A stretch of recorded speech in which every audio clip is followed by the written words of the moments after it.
The other day, I put out a poll about interchangeable knitting needles, trying to gauge what you guys thought about them. But most of you were like, what are those?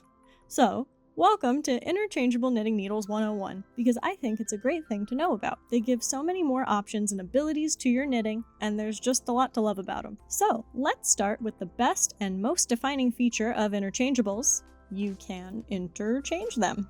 That's right, they're just the little tips of circular knitting needles that come off so you can put on a different size, unlike fixed circulars that are stuck. That means the knitting needle size can change, and the cord length can change as well. So if you've ever had a pattern that starts with smaller needles, like the cuff of a sweater for example, you can knit the cuff in one size and simply switch the tips to the next size up for the rest of the pattern. Or if you're knitting a growing project like a shawl, you can pop one needle onto a longer cord and knit onto that when your stitches get too bunched up. If you need your needles for another project, you can also just abandon the cord and leave those stitches on hold there and take the tips to your next whip. Now that doesn't cover the full utility of what interchangeable needles can do, but I think you get the idea, and your imagination is probably running wild with all the ways these will make your life easier. But I want to move on to another very important feature, and that is the connections. You might already be looking kind of dubiously at this spot like, how secure is that join? Is it smooth? Will it snag my yarn? These are some of the most important things to consider when choosing interchangeable needles. So let's talk about some of the ways they can connect. The most common I've seen is this screw-on type like I have with these Knitter's Pride needles. And I'll pop a few other brands on the screen that attach the same way. They work just by simply screwing on, and sorta counterintuitively, there's no locking mechanism or button or anything. They come with a key, but all that is this pin that sticks in this little hole here, and that just helps you get more leverage to tighten it as much as you can. But won't that just come unscrewed? Yes! In my experience, needles like this do come unscrewed as you knit. Well, as I knit at least. If I use the key and try my darndest to tighten it, it might stay tight for a whole project. But more often than not, eventually, I start to see the little needle and cord separate, and if I'm too lazy to get up and grab the key again, I'll just tighten it with my fingers. But after a few more rows, we start to loosen again, and I tighten again. And the reality is, this is what knitting with screw-on interchangeable needles is like for me, and probably for many of you. Why would I put up with that, you ask? Well, there are some big pros to these needles.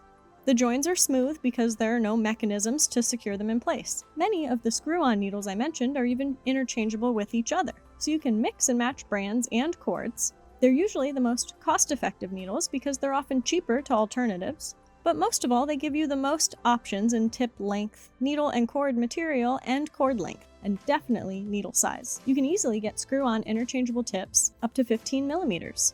Even all the way down to 1.5 millimeters with the special mini twists from Chiagu. So you'll always have every needle size you could possibly need. And while they may come unscrewed, it's a slow process, so it's very noticeable and easy to catch before any stitches fall off. Which brings me to the locking interchangeables, of which there are two main types. Ones that look like this, with these two little teeth that twist on to lock in place, and Addy clicks, which are kind of in a class all their own, with an internal push and twist locking maneuver.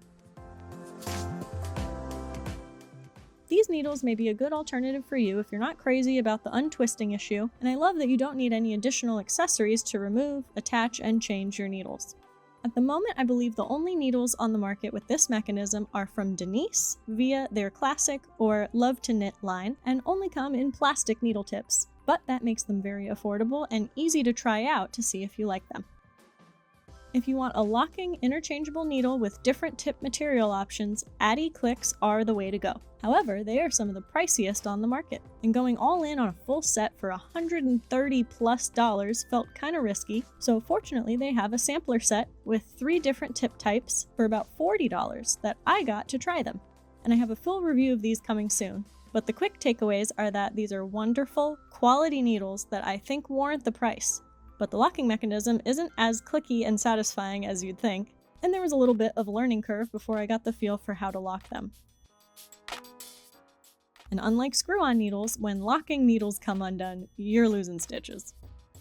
Lastly, for our Interchangeable Knitting Needle 101 class, I wanted to elaborate a little bit on tip options. Just like other knitting needles, they come in different materials and textures and degrees of sharpness or bluntness, But the interchangeables will also come in different tip lengths. And this is important to know depending on what you will be knitting the most. If you're a big hat knitter or want circulars for sleeves, you're going to want shorter tips, which are often called specials. That's because when they're on a short cord like a 16-inch, longer tips can be restricted by the shorter cord. So a shorter needle tip gives the cord enough slack for your needles to meet comfortably.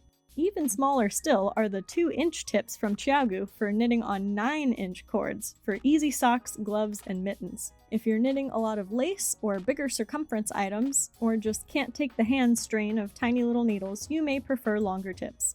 So that's just about all I wanted to cover in this video. I'll have detailed links to all the needles I mentioned down below, and I'm working on some reviews and buying guides for all sorts of interchangeables, so that info will also be in the description box as it becomes available. Now I'm gonna go clean up this mess. Thank you so much for watching. I'll see you next time. Bye!